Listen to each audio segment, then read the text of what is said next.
Hello and welcome to Indus News, live from Islamabad. I am Muneeb Hamid with the news of this hour. Let's begin with the top stories first.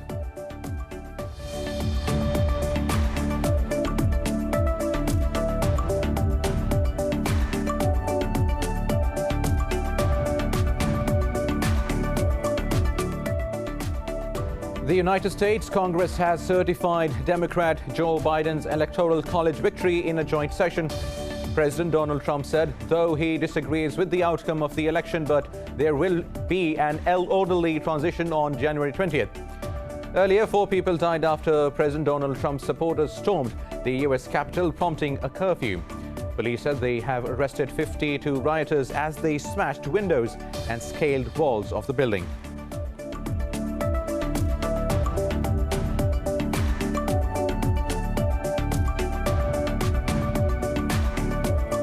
Tens of thousands of farmers on tractors have blocked the main expressway near the Indian capital of New Delhi. It is one of the biggest shows of the strength since they began a sit-in against 3 farm laws more than a month ago. This comes a day ahead of the next round of talks between the farmers and the central government.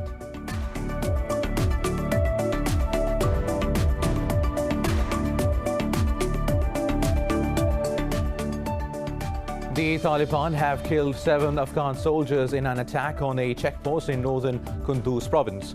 A provincial council member said 2 other Afghan troops were wounded in the raid.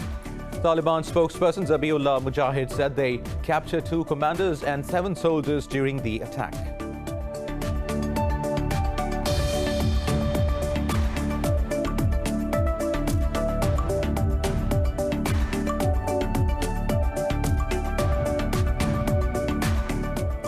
The global number of COVID-19 infections has surpassed 87 million, with over 1.8 million deaths. Britain has recorded highest daily cases with over 62,000 new infections for second day in a row as its caseload tops 2.8 million. China has reported its highest 63 single-day COVID-19 infections since July as authorities try to curb the outbreak near Beijing. Meanwhile, Pakistan has registered nearly 2,500 new cases and 50 deaths overnight, taking the toll to over 10,500.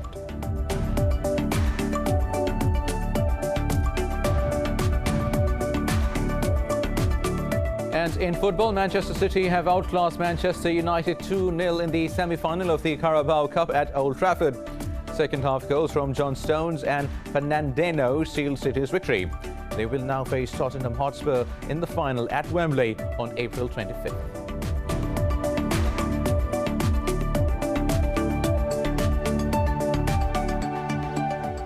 Well, these were the top stories. News in detail after a short break. Stay tuned.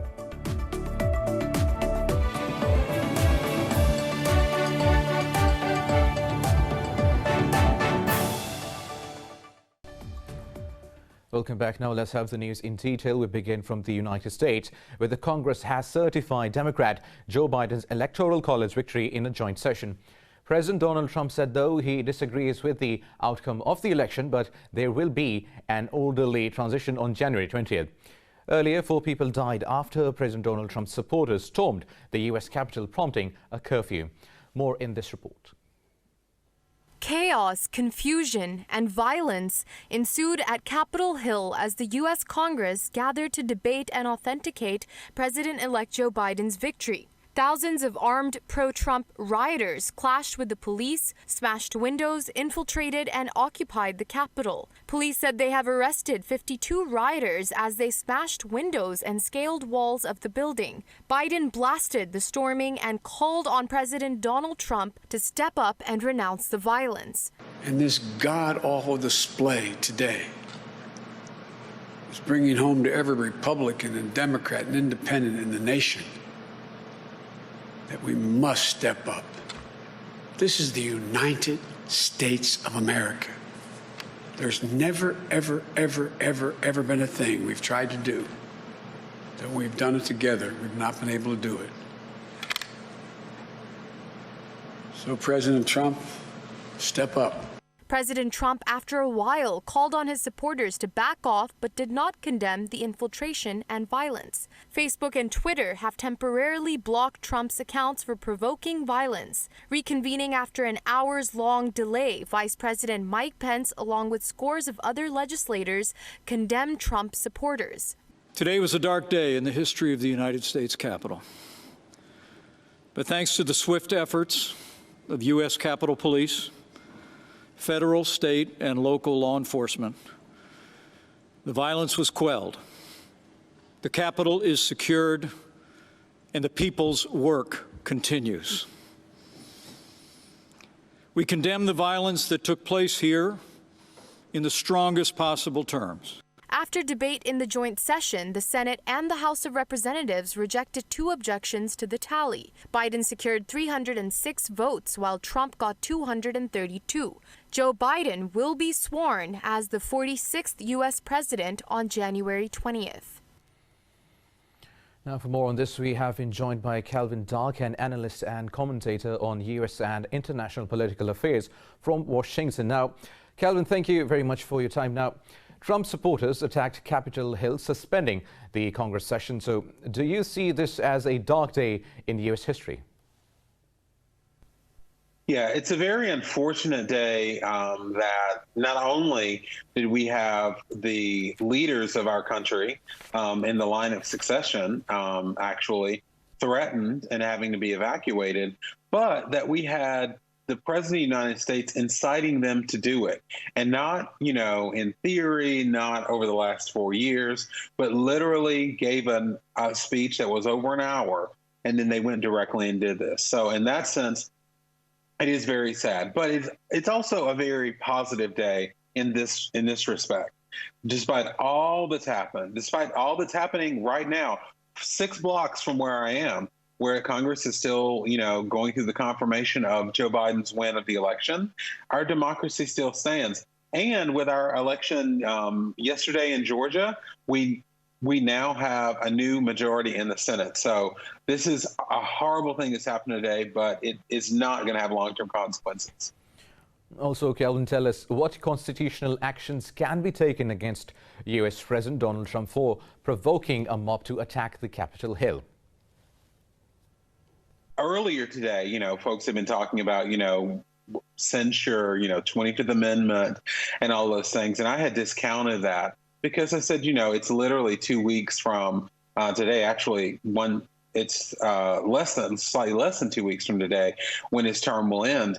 But after we had the deaths, I think we're up to 4 of people that died related to what happened today, I realized that there needs to be something. There needs to be a statement, because that is what we cannot continue to have in our history, as something that goes on like this and it's not corrected.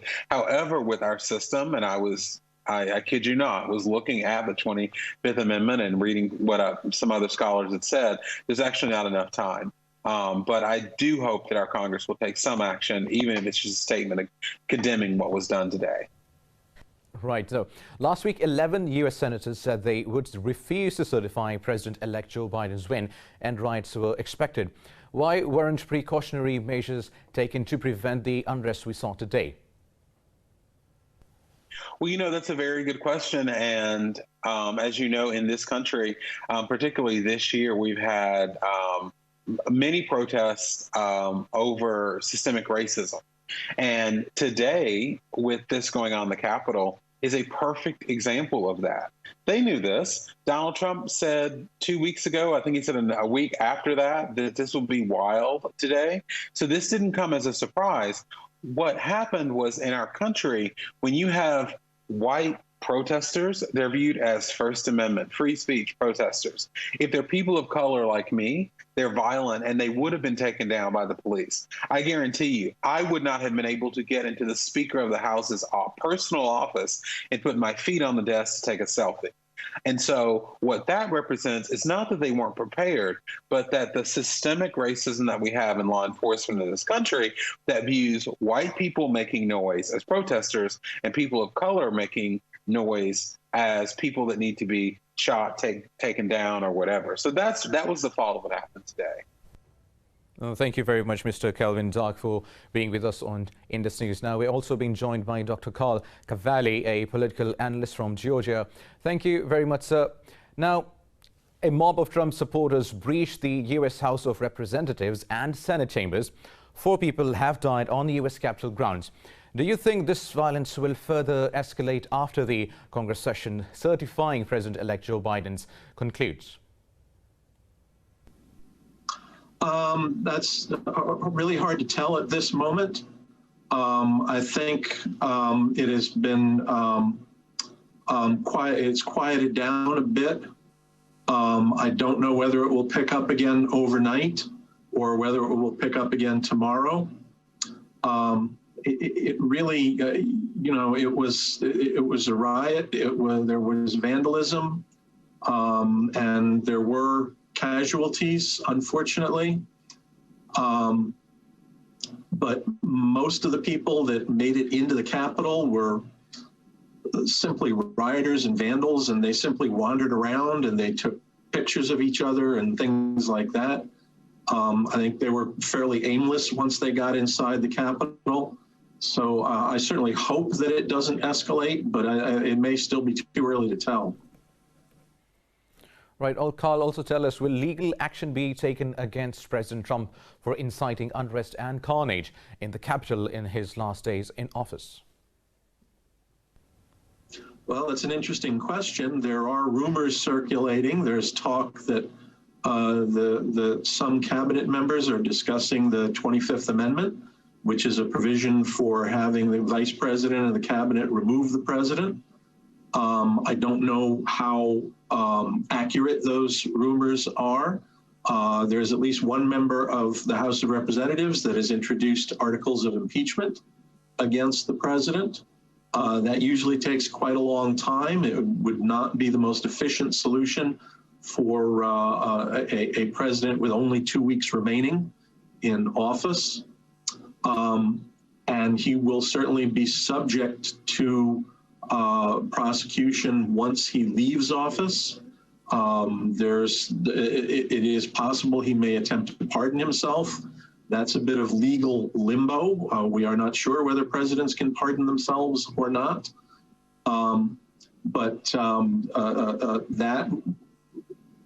That certainly, all those things are on the drawing board right now. And lastly, Dr. Carl, tell us, how does this impact President Trump's standings in the Republican Party and his re-election bid?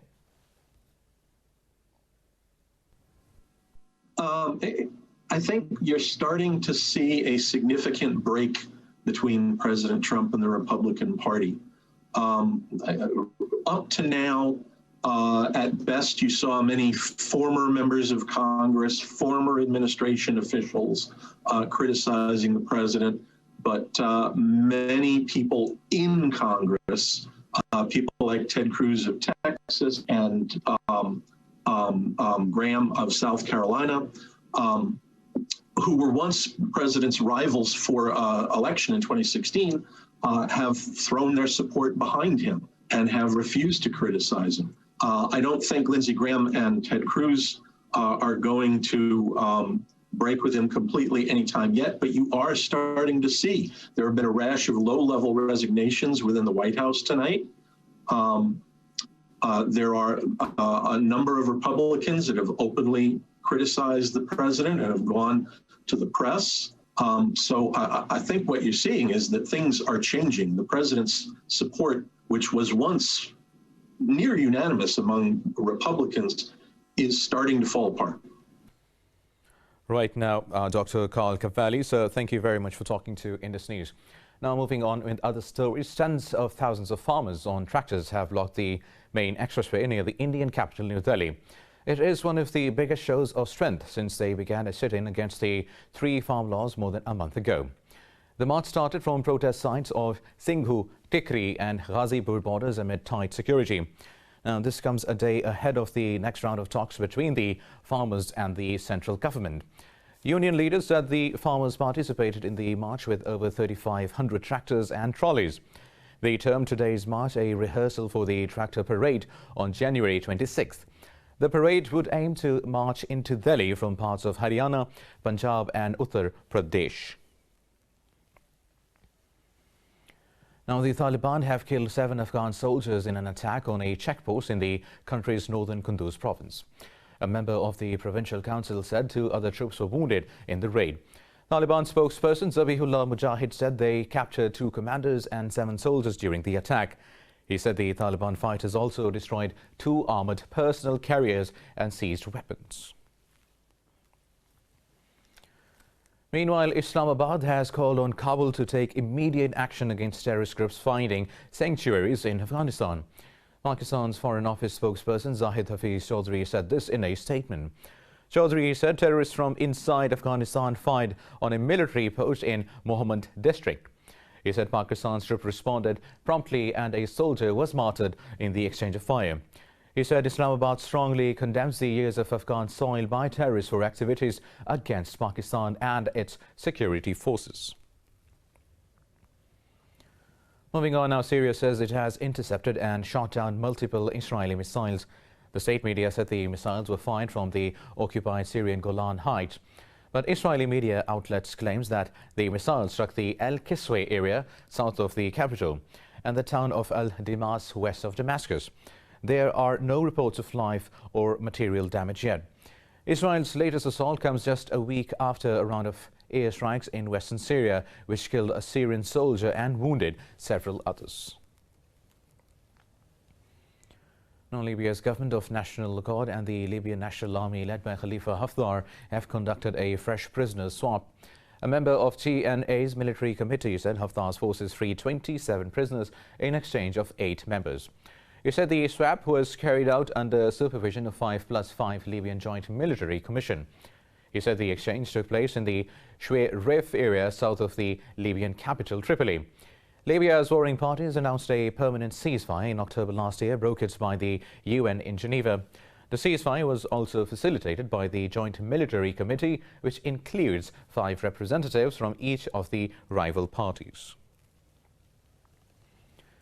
Meanwhile, Germany says Iran's uranium enrichment at 20% is a massive violation of the nuclear deal. Foreign Minister Heiko Maas termed the breach unacceptable. Maas met foreign ministers from Jordan and Sweden in Amman as part of the Stockholm Initiative. The initiative aims at reversing the global trend towards global nuclear rearmament. He said there was a new opportunity for a deal with Iran as under President-elect Joe Biden, the U.S. might join the deal again.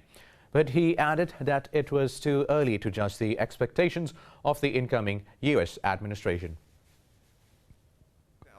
We believe there is also a new opportunity for the nuclear deal with Iran. The president-elect has so far proven to be open to the idea the United States might join the deal once more. In the coming weeks after January, it will very soon be about exploring the possibilities in that sense, what the expectations of the United States are. So, this is why we can only tell Iran that it would be very dangerous to risk spoiling this opportunity. Earlier, Iran said its step of enrichment was according to the nuclear agreement, as other signatories were not fulfilling their commitments. Now, moving on, North Korea's leader Kim Jong-un has vowed to boost the country's military capabilities. He made the remarks at the 8th Party Congress, which began on Tuesday in Pyongyang. Kim said the expansion in defense capabilities aims to ensure a peaceful environment. He also put forth goals for realizing the desired higher level of defense capabilities. The announcement comes despite international sanctions and pressure over the country's nuclear weapons program.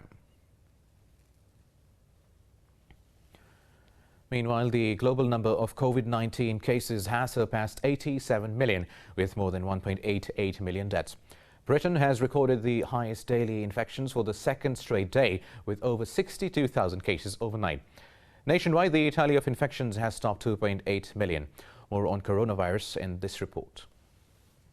As global coronavirus cases shoot through the roof, the pandemic is projected to get even worse in the coming months before it starts getting any better. The World Health Organization has warned of a hard road ahead before vaccines can turn the tides against the pandemic. Mexico has reported record infections in a day as vaccination efforts continue at a very slow pace. Hospitals in Peru and Bolivia are overflowing as fears of a devastating second wave grow, while health experts in the U.S. state of Arizona warn it has become the hotspot of the world. The Centers for Disease Control and Prevention has forecast that deaths in the country can hit 48,000 by January 30. UK variant in the U.S. in at least 5 states, and I would be surprised if that number doesn't grow pretty rapidly. People travel around. This should not be a surprise.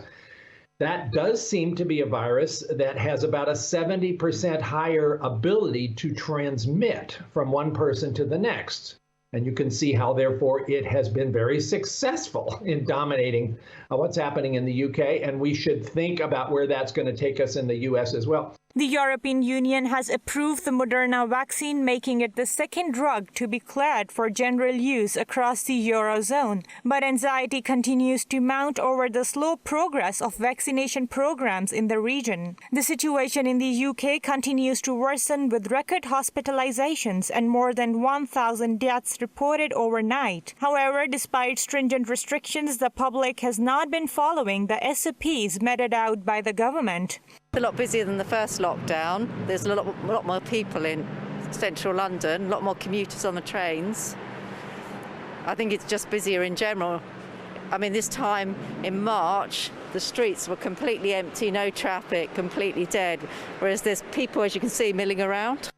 Japan has set out a new record by reporting nearly 6,000 new cases as the government prepares to declare a state of emergency in Tokyo and 3 neighboring prefectures. And China has reported its highest number of cases in a single day since July as authorities try to contain a cluster near Beijing. Meanwhile, Australia has again moved the rollout of a coronavirus vaccine to mid to late February. Meanwhile, in Pakistan, 50 people have lost their lives to COVID-19 over the past 24 hours. This takes the country's death toll to 10,511. The Health Ministry reported 2,482 new infections overnight. There are more than 34,000 active cases in the country. Out of over 495,000 countrywide cases, more than 450,000 people have recovered. The ministry said over 221,000 cases have been detected in the Sindh province. Punjab has reported more than 142,000 cases so far. Now, the U.S. Department of Justice has confirmed that its email systems were hacked. The announcement is another indication of the gravity of the hack that shook Washington. In a statement, the Justice Department said 3% of its office's 365 mailboxes were potentially accessed, but it declined to share a precise figure. The statement said there was no indication any classified system were compromised. It added the breach was discovered the day before Christmas, weeks after the first attacks were reported. On Tuesday, U.S. intelligence agencies accused Russia of the massive cyber attacks on government departments. Moscow categorically denies responsibility for the hacking campaign against Washington. The United States has approved a bridge loan of $1.2 billion for Sudan. The loan is part of Washington's aid package to Sudan following its removal from the U.S. terror list. Treasury Secretary Stephen Mnuchin signed an agreement that allows the African country to clear World Bank areas.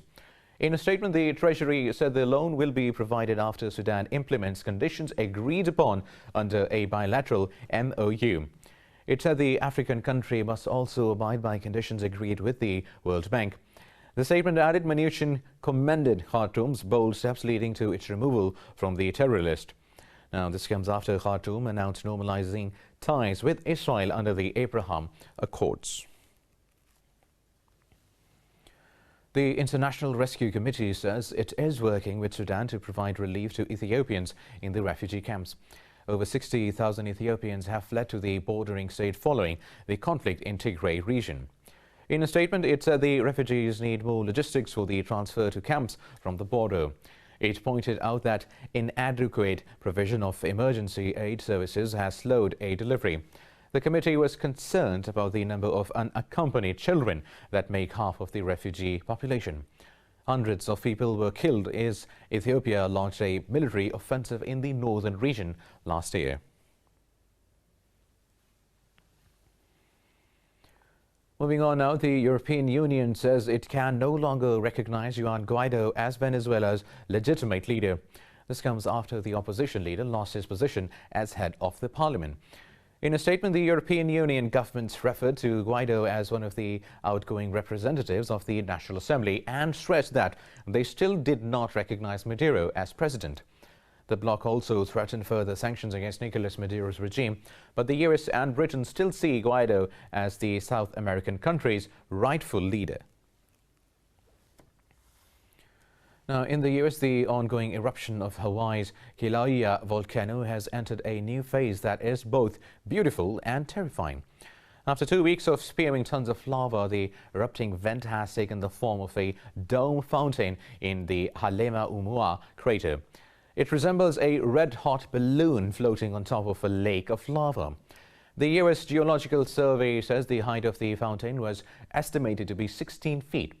Dome fountains can occur when lava rapidly emerges from a constricted vent or fissure onto the surface, or, as in this case, beneath the surface of a lava lake, which remains a bubbling water fountain. Now, divers in Russia are jumping into icy water in the dead of winter to search for some ancient bones.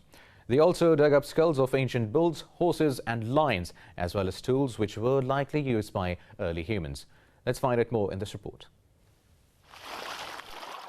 Ancient shark teeth, bones of woolly rhinoceros, mammoths and other extinct animals attracted the Russian paleontologists to the ice-covered Tobol River, some 2,000 kilometers east of Moscow. For almost 2 decades, scientists have teamed up with divers for a bone hunt on the outskirts of the town of Kurgan. The search takes place 3 meters underwater as the air temperature drops to -20 to 25 degrees Celsius.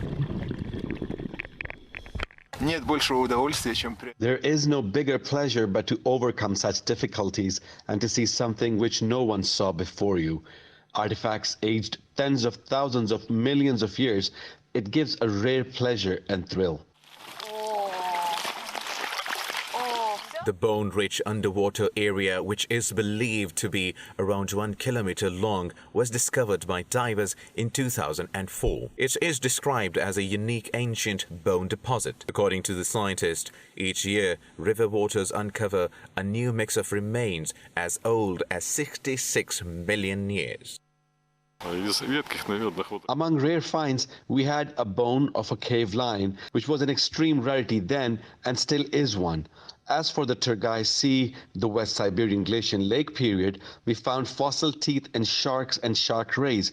They all are precious and unique, and they have fantastic energy in them.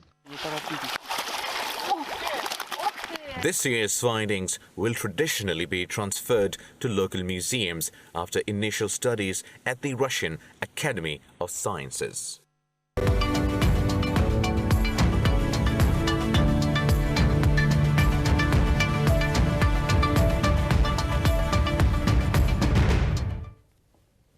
Now, Pakistan has left India and Bangladesh behind in terms of export growth in November and December.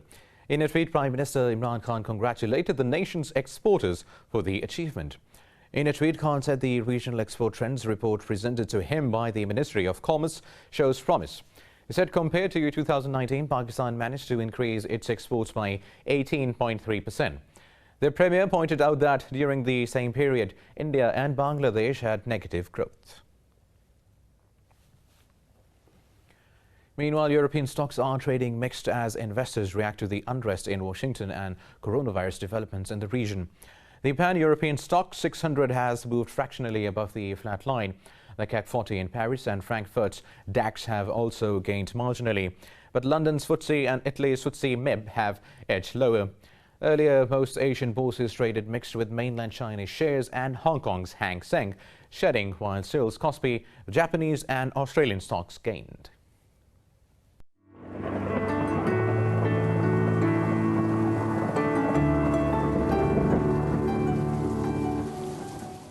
Now let's have a look at the weather updates.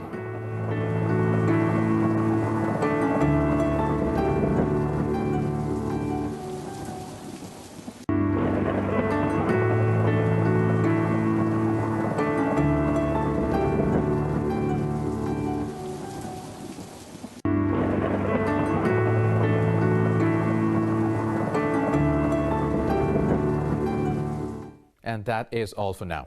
For the latest updates, you can follow us on social media at indus.news. Take care.